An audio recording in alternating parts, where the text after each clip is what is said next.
Hi guys, in today's video I'm going to show you how you can pay with Revolut on Amazon. So first step you need to do is to open Amazon, and let's suppose you are going to purchase any item from Amazon.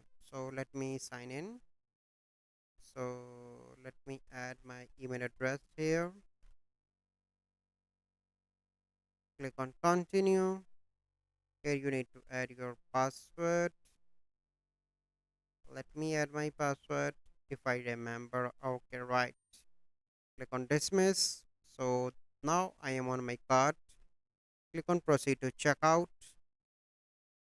I already added items. So once you add it, here you can see items and shipping. So if you have a code, you can apply here. And here you can see add credit or debit card. So click here.